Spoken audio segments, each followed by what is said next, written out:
तो इस वक्त की बड़ी खबर आपको बता रहे हैं अयोध्या से, जहां राम मंदिर के अंदर जिस तरह से युवक की गिरफ्तारी हुई है संदिग्ध पाने पर नमाज पढ़ने को लेकर के, उस युवक की तस्वीर आ गई है, गिरफ्तारी की तस्वीर हमारे सामने आ गई है। ये वो शख्स है जो वहां पर नमाज पढ़ते हुए पाया गया। राम मंदिर परिसर की सुरक्षा में जो सेंध लगी है, राम मंदिर में नमाज पढ़ने की एक कोशिश, मंदिर में घुसे लोगों ने खुद को बताया कश्मीरी। तो ये बड़ी खबर आपको बता रहे हैं, जहां राम मंदिर के अंदर नमाज पढ़ने की कोशिश की गई, जिसके बाद इन संदिग्ध को पकड़ा गया है और पकड़े जाने पर यह बताया जा रहा है कि यह सब कश्मीरी से। गिरफ्तारी के बाद यह युवक की पहली तस्वीर जेएमडी न्यूज पर आपको एक्सक्लूसिव दिखा रहे हैं।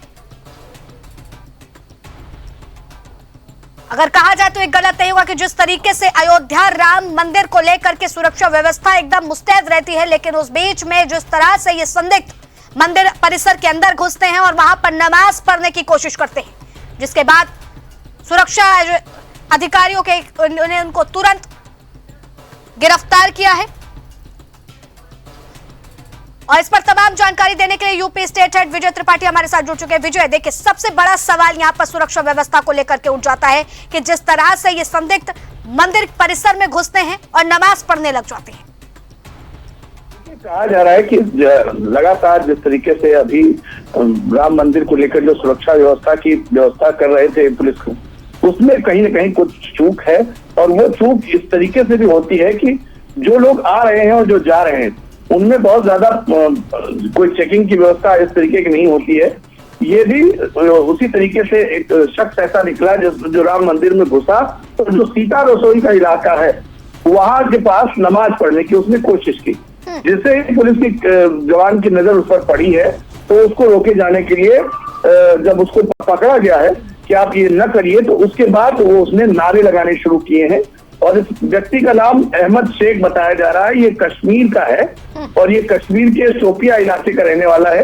और ये भी कहा जा रहा है कि सुरक्षा बलों ने जब इसको पूछताछ में पूछा कि यहाँ कैसे पहुंचे, तो उसने ये भी बताया कि जिस तरीके से हम देश में कहीं पे आ जा सकते हैं, हम राम मंदिर भी आ सकते थे, इसलिए हम राम मंदिर पहुंचे हैं। और यही एक बड़ा कारण है कि इन लोगों को ये कहा जा रहा है कि आखिरकार जब सुरक्षा एजेंसियां वहां तैनात रहती हैं, मौजूद रहती हैं, तो इस तरीके की घटनाओं को पहले से देखना होने चाहिए। और इस तरीके की घटना हुई है, यही एक सांप्रदायिक घटना हो सकती थी। अगर वो नमाज पढ़ने लगता और उस तरीके का कोई उसका सहयोगी वीडियो बनाकर उसे वायरल कर देता, जो कि उसकी कोशिश थी। कहा जा रहा है कि इसके साथ कोई दूसरा व्यक्ति भी था, उसको भी ढूंढा जा रहा है, लेकिन कौन था ये अभी कंफर्म नहीं हो पाया है, क्योंकि और कोई ऐसा व्यक्ति संदिग्ध वहां मिला नहीं है। कितने लोग अंदर मंदिर में घुसे हैं और वहां पर नमाज पढ़ने की कोशिश की गई है? क्या इनके साथ केवल एक युवक, क्योंकि चर्चा एक लड़की की भी सामने आ रही है? देखिए, बिल्कुल अभी फिलहाल इस अधेड़ को ही वहाँ केवल पकड़ा गया है और इस अधेड़ को ही ये कहा जा रहा है कि वो नमाज पढ़ने की कोशिश कर रहा था। और ये भी कहा जा रहा है कि इस दौरान उसने नारे भी लगाए हैं, तो जाहिर सी बात है उसके साथ कोई ना कोई और भी रहा होगा, लेकिन उस दौरान पकड़े जाने की घटना के दौरान वो वहां से हट गया होगा। इसी वजह से उस दूसरे युवक की कोई शिनाख्त नहीं हो पाई है। लेकिन फिर भी अयोध्या में इस तरीके की घटना को अंजाम देना, ये एक ऐसे वर्ग विशेष से ताल्लुक रखते हैं और वो भी इस इलाके में, यानी कश्मीर जैसे इलाके से अयोध्या आकर नमाज पढ़ना एक संदेश देने की कोशिश है यूपी के कानून व्यवस्था को, लॉ एंड ऑर्डर को। लेकिन फिलहाल पुलिस ने मुस्तैदी दिखाई है और उसको तुरंत पकड़ के गिरफ्तार कर लिया गया है। प्रारंभिक पूछताछ उससे की जा रही है। ठीक है विजय, जानकारी देने के लिए आपका धन्यवाद।